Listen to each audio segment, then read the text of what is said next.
It's 12th of November 25, it's Wednesday, and apparently Keir Starmer's aides in Downing Street have said Keir will fight any leadership campaign against him, to oust him.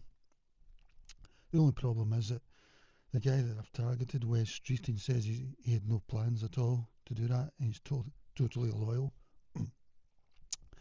And once again, to me, it's shown Keir Starmer's anti-Midas touch. Everything he touches turns to something not very nice. I've not known anyone to have such a bad political touch.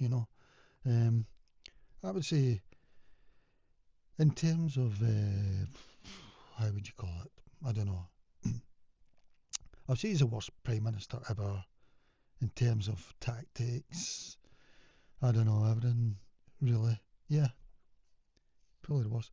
But more than that, he's the only one I've ever disliked. I mean, I've thought ones are bad, like Boris Johnson. I'm talking about incompetence or competence. Theresa May, to me, she seems the worst of a lot, but I don't know. But Liz Truss, I mean, I like listening to Liz Truss now. I don't know about when she was in Thingy, but at the time, my understanding is that she wanted more of the single issue that I think's most important to us. And she says all the right things now about that single issue, but at the time she wanted more of it. When she was Prime Minister, that's what I remember, and that's why Suella Braverman resigned, I think, or something, as I recall. I can't remember, it was only about 40 days, wasn't it? But everything she says now, well, not everything, but on that subject, I think is really good. But she seemed to be doing the opposite at the time. Yeah, and I've just put a few notes here. I don't think he was on manoeuvres, because he's out today saying, Wes Streeting saying today that, because there's a big NHS announcement today, I don't know what it is. I don't think anybody cares, really. I mean, the NHS is overwhelmed. I mean, we have got a massive population increase, but we're not allowed to use the data to see, well, how is that affecting the NHS? Who's using the NHS services? Our grandparents here and stuff, once the original, that sort of thing. But we're not allowed to. We've not got any data on either the government know and aren't telling us, or they don't know. And it could be both or either. Nothing would surprise me now about how incompetent a government could be. I'm not anti-government.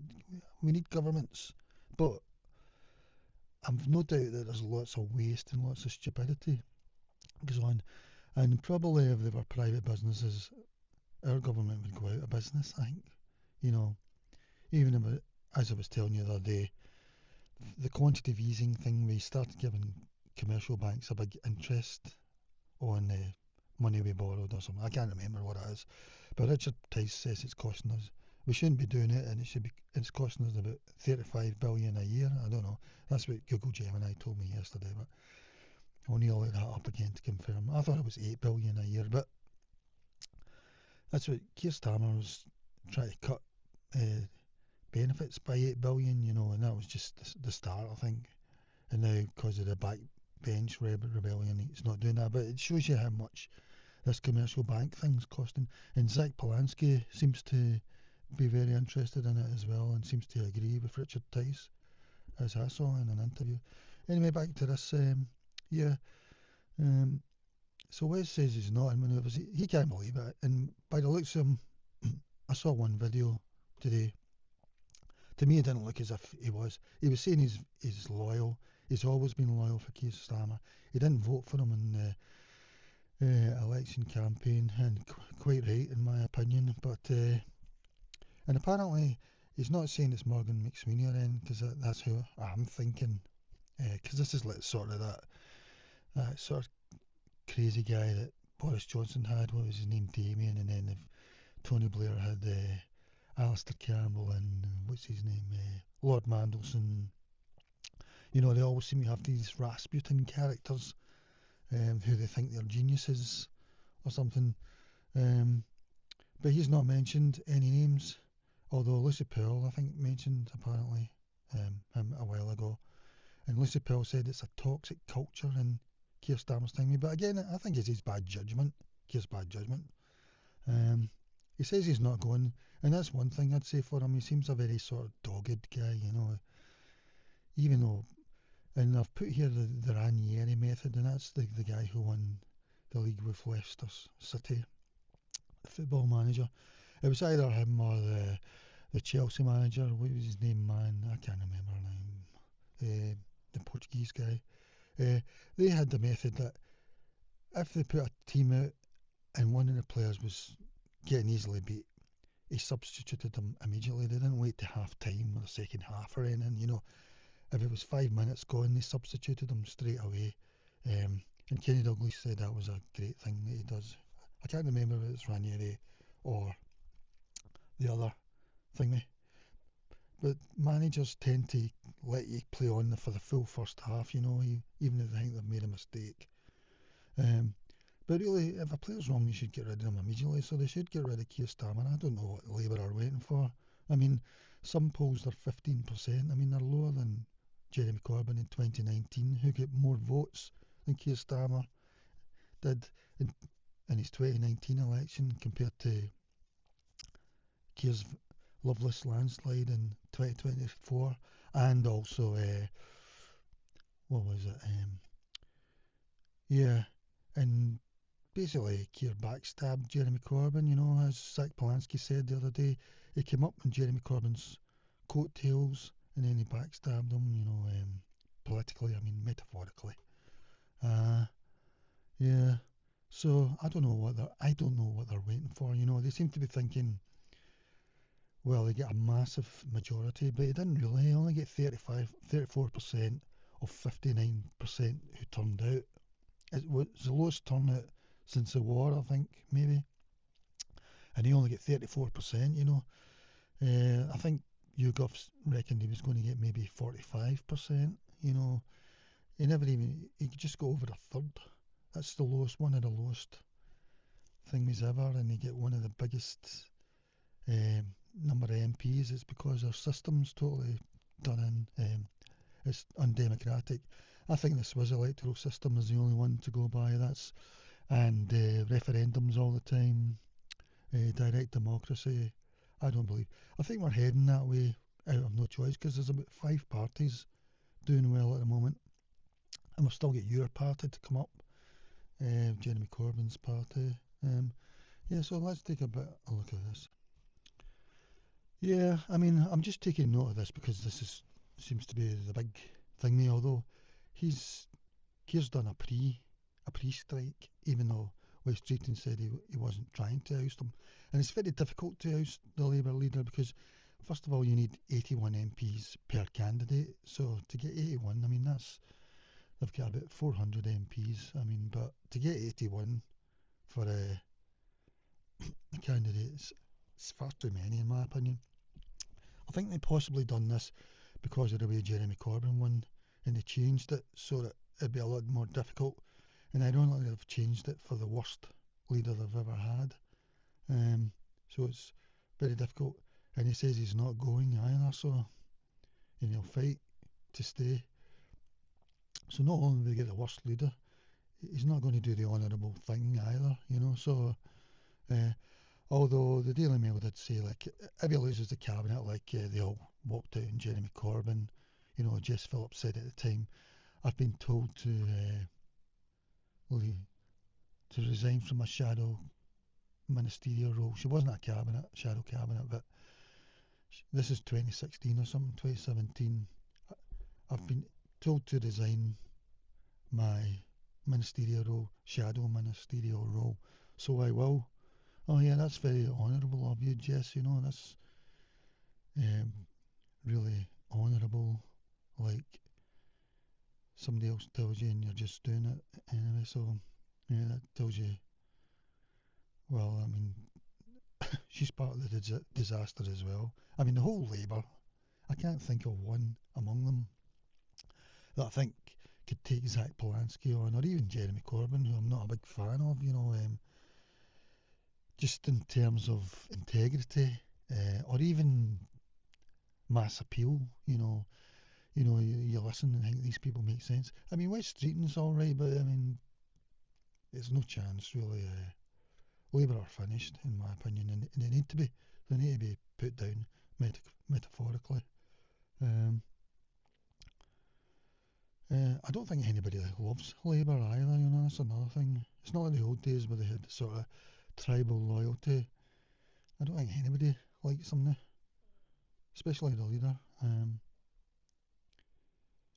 So Wes Streeting's been at the centre of rumours, planning to oust Keir Starmer potentially after the budget later this month. I mean, in my opinion, why wait? As I'm saying, it's Ranieri. I mean, if you've done it now, you can maybe get rid of him before the budget. Um, they're just wasting time, in my opinion. Keep Keir. I mean, there's nothing been about Keir at any point I've thought this is someone who understands the country or whatever, or even a section of the country. Is it? I think he's insulted everyone, including his speechwriters, because he made that speech in May, which was a good speech. And then a month later, he said in one of the papers that he regretted it. So his speechwriters can't be very happy about that.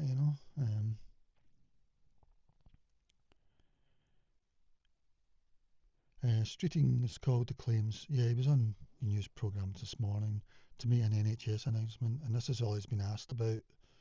Is he going to try and oust the Prime Minister? He said the speculation was totally self-defeating, not true. The report suggests that senior aides in Downing Street launched an operation to protect Keir Starmer, warning off potential rivals like Streeting. These briefings included claims that Streeting had the backing of a large number of Labour frontbenchers ready to resign if the budget went badly. So if they're frontbenchers, I think that means they're cabinet ministers, I'm not sure.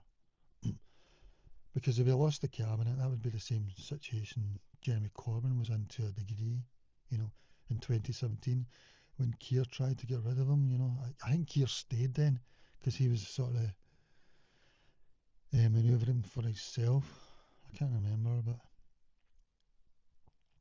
it wouldn't surprise me if he was behind it at the time. Streeting has strongly condemned the briefings against him, calling them self-defeating and suggesting they distract from the government's work. He also implied Starmer should sack the aides responsible for the toxic briefing culture. So he is saying that Starmer needs to sack aides, but he doesn't say who. We're all thinking Morgan McSweeney. I'll need to check in Guido Fawkes. Wait, I'll check that now. I'm looking at their X account. Labour manifesto quietly hidden from Topper Party website.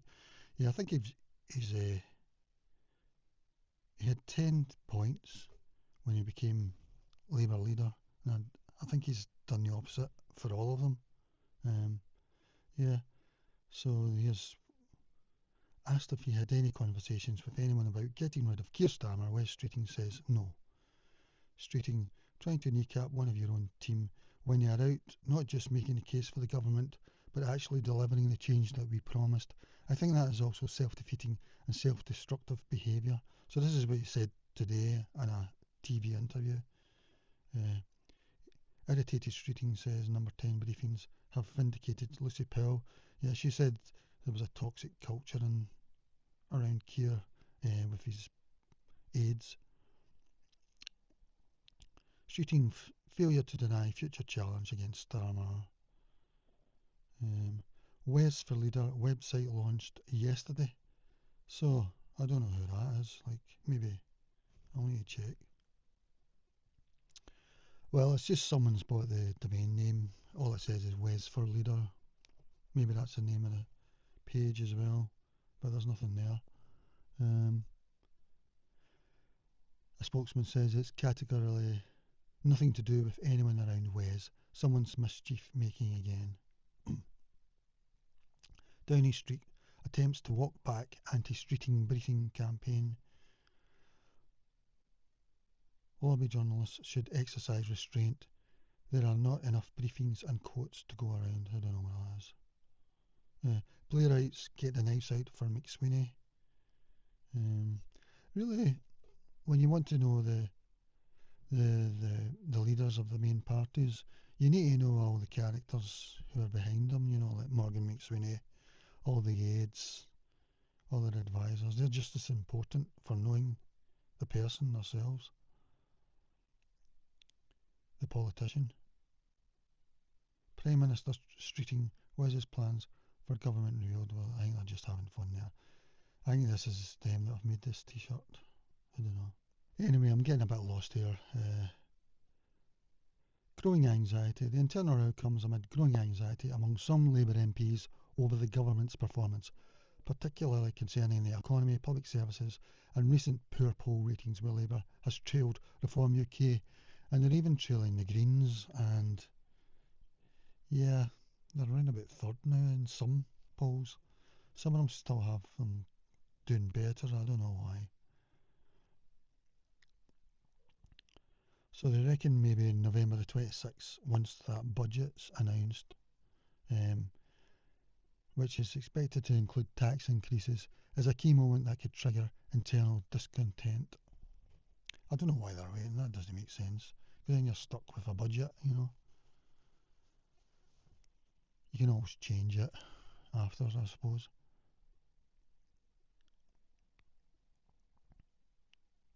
Yeah, I asked about Prime Minister questions, but it's not happened yet. So, tell me more. What's Wes Streeting said? He has publicly addressed the rumours and the briefings coming from inside number 10 Downing Street. Streeting did not name the individuals responsible, but he was very clear about who he believes they are and what should happen to them.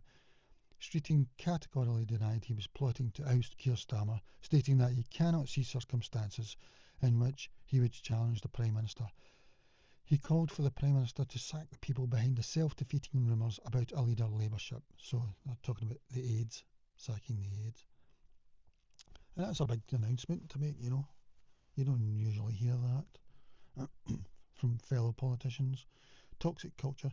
Streeting said that the briefings proved that a toxic culture leads to change in Downing Street and that the aides involved do not model the behaviours and style of leadership that the Prime Minister models. And that's interesting because he's saying the Prime Minister still conducts himself well, but his aides are toxic. But we're always hearing that. It seems as if most of the leaders seem to feel that they need a toxic aides. You know, like Boris Johnson was famous for it, Tony Blair, um, Gordon Brown probably. I don't know about David Cameron or Theresa May. Um, uh, yeah, usually they have some sort of Rasputin characters, you know, they think are polling geniuses, election geniuses for some reason. They're all unelected usually, of course. Well, not all of them, but most of them. But to me, it doesn't make a difference anyway. Well, it does a bit, but the electoral system's not that good anyway. So, I mean, Lord Mandelson was the MP for Hull, you know, and now that's reform, the thing with there. So, have the people changed that much, or was it just that they would vote for any Labour person at that time, you know? Separation from Starmer. He insisted that he does not believe these people are speaking for the Prime Minister and that Starmer would be horrified by their reports, suggesting the briefings were not sanctioned by the leader. So he's saying that Keir Starmer's still honourable, I guess. And Celebrity Traitors, which is a TV programme on at the moment, he publicly mocked the briefers, suggesting they had been watching too much Celebrity Traitors and that the briefing was a totally self-defeating briefing. And he said it vindicated Lucy Powell, the Deputy Prime Minister.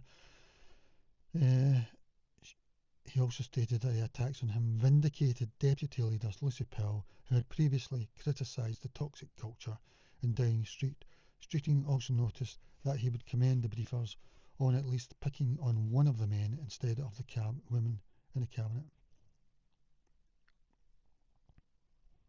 He clarified that while he thinks the people responsible should be sacked, he added that he would not expect the Prime Minister to waste loads of time trying to find them. And who are the people he blames? So I was wondering, as a Morgan McSweeney, but he didn't say. He said He blames the type of people and the culture they represent. Senior political aides in number 10. It clearly identified the briefers as allies or senior political aides of Keir Starmer operating out of number 10 Downing Street. These are staff members, not elected members of Parliament. Streeting repeatedly attacked the toxic culture and self-defeating nature of the briefings, suggesting the problem is systemic among a small group of senior staff who he believes are acting without the Prime Minister's knowledge or approval. He argued that the briefers do not model the behaviours and style of leadership that the Prime Minister models, positioning the blame away from Keir Starmer himself and onto his staff. If Streeting were to identify specific staff members, it would escalate the internal conflict significantly. By leaving them anonymous, he achieves a few political goals. He puts the onus on the Prime Minister to find them first and sack them, forcing Starmer to clean up the mess without Streeting having to draw a line in the sand. He appears to be above the Westminster bubble gossip. Widens the blame. By talking about a toxic culture, he suggests that the problem goes beyond one rogue staffer and implies a wider issue. And then asked as a Morgan McSweeney. Wes Streeting has not publicly named Morgan McSweeney as one of the aides responsible for briefing against him. Streeting demands for sacks and his criticism of a toxic culture have been aimed at anonymous senior aides in Downing Street. However, the context does provide the following information regarding Morgan McSweeney and the internal culture. He is the Downing Street Chief of Staff to Prime Minister Keir Starmer and has been described as Starmer's most senior aide and most trusted aide. The context indicates that other senior Labour figures have singled him out. Deputy Leader Lucy Powell had previously called for a culture change inside number 10 and is reported to have singled out Morgan McSweeney, Starmer's most senior aide, for criticism at a dinner reception in October. Therefore, while senior figures like Lucy Powell has criticised McSweeney in the context of the culture, Streeting himself did not name him when condemning the briefings against him. Streeting only referred to the briefers as people around the Prime Minister who do not follow his model and style of leadership. So that's it then. I mean, personally I would say get rid of Keir today, Why wait? Do the Ranieri method, as Kenny Douglas suggested. He admired in Ranieri, Yeah, I mean, he's the worst Prime Minister ever. Probably the only one that's been disliked. So, yeah, goodbye.